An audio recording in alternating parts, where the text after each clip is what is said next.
The Hee Haw Backstage Feuds, When Country Comedy Turned Ugly. June 1976. The taping of another episode of Hee Haw was supposed to wrap by 6 p.m., but it was now nearly midnight, and the studio was still buzzing with tension.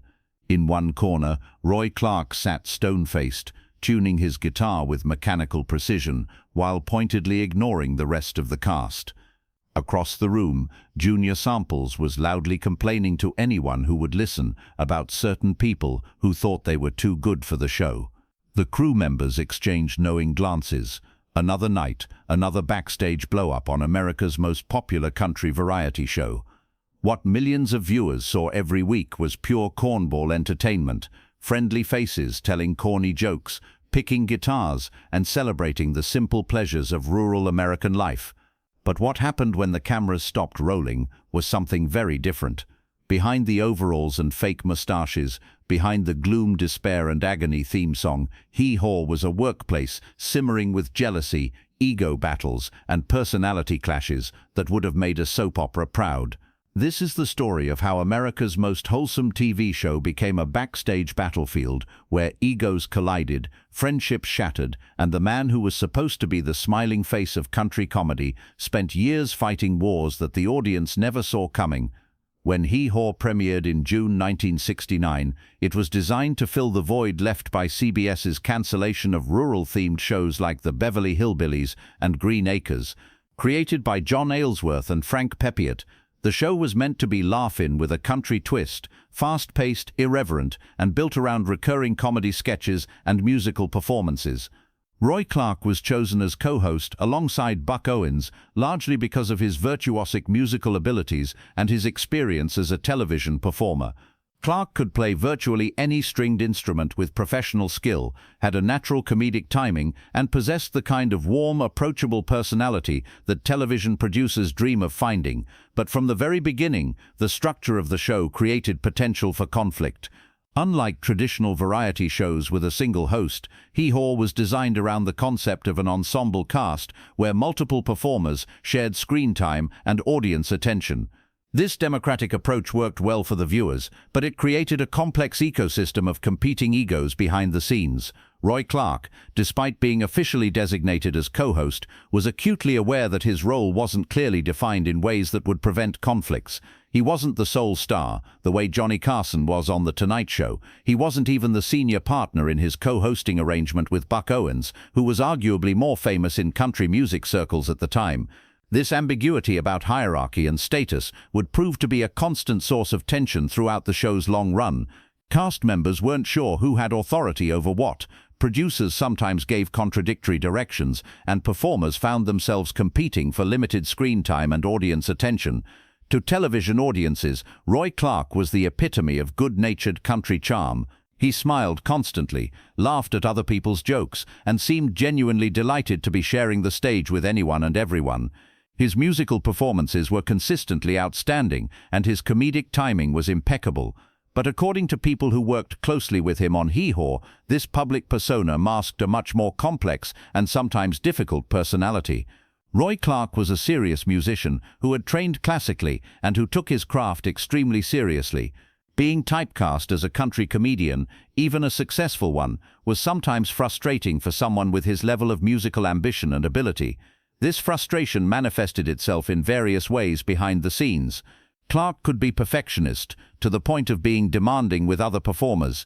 He had strong opinions about musical arrangements, and wasn't shy about expressing them, even when it created tension with other cast members who preferred a more relaxed approach. More problematically, Clark was reportedly sensitive about his status relative to other performers on the show. Despite being co-host, he sometimes felt that he wasn't getting the respect or recognition that his position warranted. When other cast members received particularly positive audience reactions or media attention, Clark could become noticeably irritated. Several former cast members and crew members later described Clark as someone who kept careful track of screen time, billing order, and other markers of status. If he felt that another performer was being favored by producers or getting more attention than he deserved, Clark wasn't shy about making his displeasure known. The most significant and long-lasting conflict on Hee Haw was between co-hosts Roy Clark and Buck Owens. On screen, they appeared to be the best of friends, trading jokes and musical numbers with easy camaraderie. Off-screen, their relationship was much more complicated and sometimes openly hostile. The fundamental problem was that Clarke and Owens represented different approaches to country music and show business. Owens was a legitimate country music superstar who had scored numerous #1 hits and who commanded enormous respect within Nashville's music industry. His presence on Hee Haw was something of a favor to the producers, and he made it clear that the television show was secondary to his recording and touring career. Clarke, meanwhile, was primarily a television performer who happened to be an exceptional musician. His country music credentials were solid, but not at the same level as Owens. He needed Hee Haw more than Owens did, and this difference in leverage created an unspoken power imbalance between them. The tension between Clarke and Owens was exacerbated by their different work styles. Clarke was a perfectionist who liked to rehearse extensively and plan every detail of his performances. Owens was more spontaneous and preferred to rely on his natural talent and experience rather than over-preparation. These differences led to frequent disagreements about how sketches should be performed, which songs should be featured, and how much rehearsal time was necessary. What started as professional disagreements gradually became personal animosity, with both men feeling that the other was undermining their effectiveness on the show. The situation became so problematic that producers sometimes had to schedule separate rehearsal times for Clarke and Owens to avoid confrontations.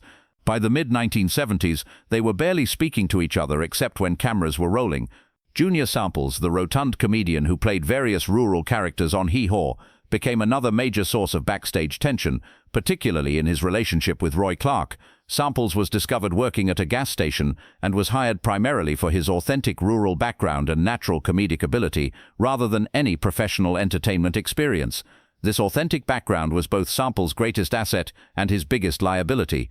Audiences loved his genuine country persona and his seemingly effortless humor, but his lack of professional training made him difficult to work with in television production settings. Samples frequently missed rehearsals, forgot his lines, and showed up unprepared for tapings.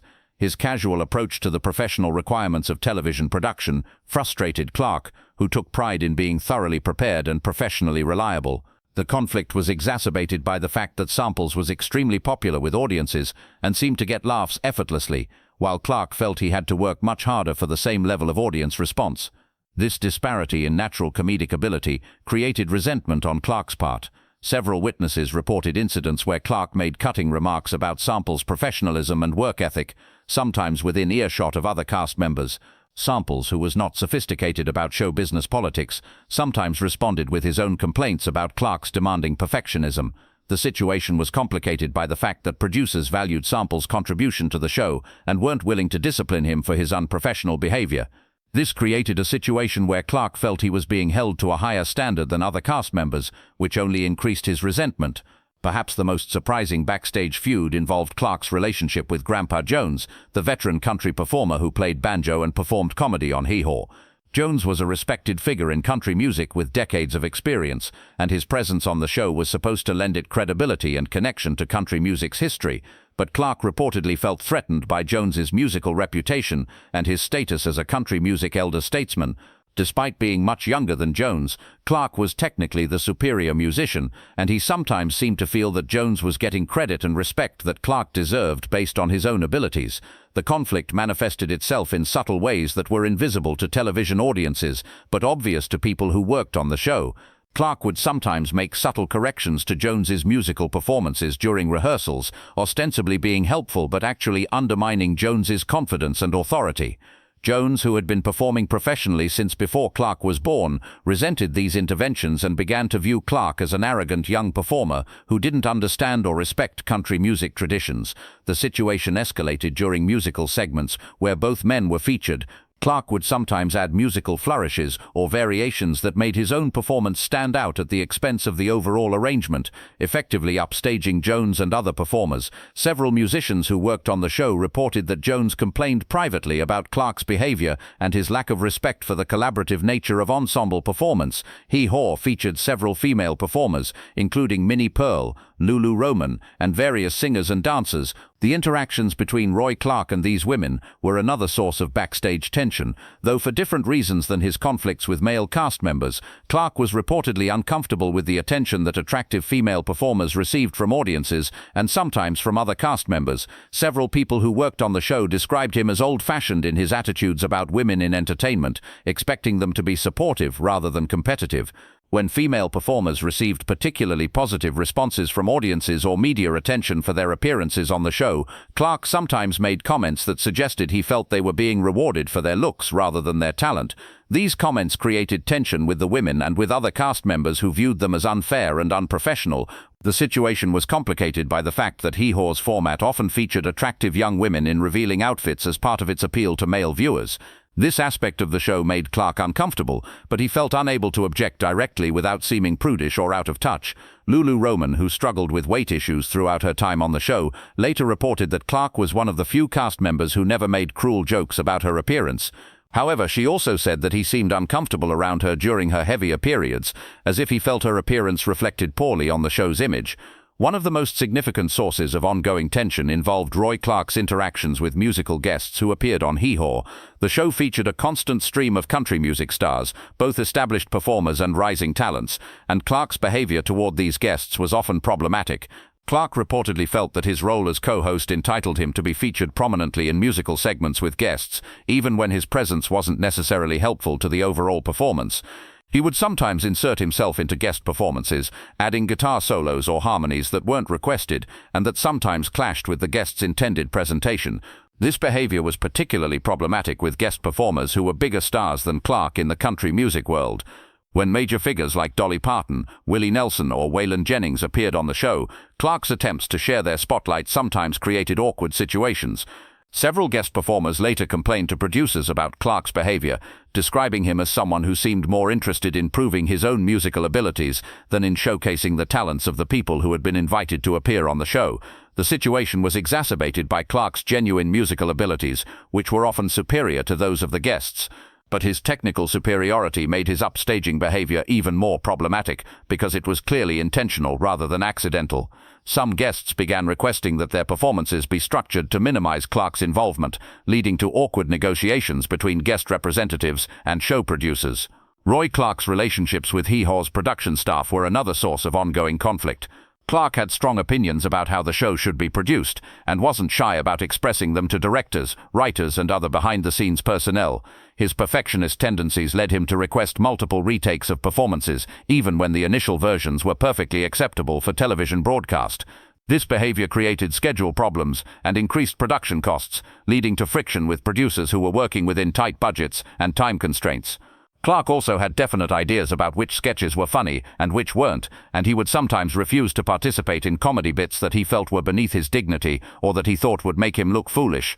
This pickiness created additional challenges for writers and directors who were trying to create consistent comedy content. Several production staff members later described Clark as someone who was pleasant and professional in one-on-one interactions, but who could become difficult when he felt his status or creative input wasn't being properly respected. The situation was complicated by the fact that Clark's concerns were often valid. He understood television production and had good instincts about what would work with audiences, but his way of expressing these concerns sometimes came across as arrogant or controlling. The backstage tensions on Hee Haw had several long-term consequences for the show and for Roy Clark's career. The conflicts with other cast members created an atmosphere of subtle hostility that affected everyone involved in the production. Buck Owens eventually left the show in 1986, citing creative differences and his desire to focus on his music career. While he never publicly blamed Roy Clark for his departure, people close to the production said that the ongoing tension between the co-hosts was a major factor in his decision.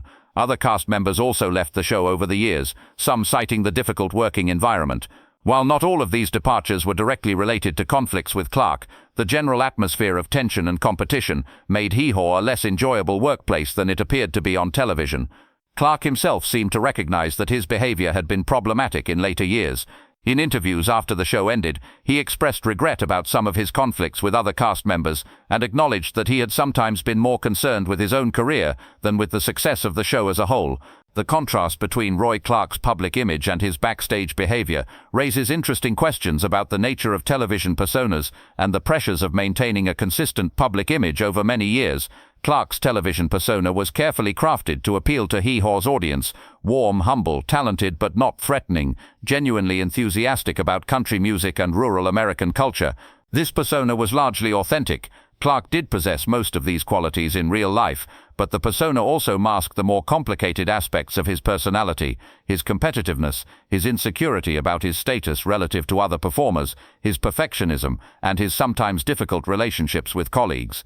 The pressure to maintain his public persona may have actually made Clark's backstage behavior worse, because he couldn't express his frustrations and concerns openly without risking damage to his carefully constructed image. Roy Clark's backstage behavior on Hee Haw wasn't unusual within the context of 1970s television and country music industries. Many performers from that era struggled with similar issues related to ego, status, and professional competition. The country music industry in particular was notorious for behind-the-scenes feuds and conflicts, many of which were much more serious than anything that happened on Hee Haw. Clark's behavior was problematic but relatively mild compared to some of the backstage drama that occurred on other shows and in other professional contexts. The television variety show format was inherently challenging for performers because it required them to share screen time and audience attention with multiple other acts. This created natural competition that could easily turn into personal conflict. Hee Haw's long run and general success despite these backstage tensions suggests that the conflicts, while real and sometimes serious, weren't severe enough to threaten the fundamental viability of the show. The story of Roy Clark's backstage feuds on Hee Haw is ultimately a story about the challenges of collaborative entertainment and the pressures that fame and success can place on personal relationships. Clark was undeniably talented and was largely responsible for much of the show's musical credibility and appeal. His technical abilities as a musician were extraordinary, and his comedic timing was consistently excellent. But his behavior toward other cast members reveals the darker side of competitive entertainment industries, where insecurity and ego can poison professional relationships, even among people who should be working toward common goals. The fact that these conflicts remained hidden from audiences for decades is a testament to the professionalism of everyone involved, including Clark himself. Whatever his personal failings, he was always able to deliver strong performances when the cameras were rolling. Today, more than 20 years after Hee Haw ended its run, the show is remembered primarily for its positive contributions to country music and American popular culture. The backstage feuds and personality conflicts have faded into entertainment industry history. Roy Clark's reputation as a performer remains largely intact, and his musical contributions are still respected by musicians and fans. The personal conflicts that marked his time on Hee Haw are seen as unfortunate but not unusual aspects of a long and generally successful career. The story serves as a reminder that television personalities are complex human beings with their own insecurities, ambitions, and personal struggles. The personas that audiences see on screen are often carefully constructed presentations that may not reflect the full reality of the performers' personalities. For contemporary performers and producers, the Hee Haw backstage story offers lessons about the importance of clear communication, defined roles and responsibilities, and professional conflict resolution in collaborative entertainment projects. The show's success, despite these behind-the-scenes problems, also demonstrates that professional conflicts don't necessarily have to destroy creative projects, as long as the people involved can maintain their commitment to the work itself. In the end, Roy Clark's backstage feuds on Hee Haw were human stories about talented people struggling with the pressures and conflicts that come with success in competitive industries. They don't diminish the show's achievements or Clark's contributions to country music, but they do provide a more complete picture of what it was really like behind the scenes of one of America's most beloved television shows.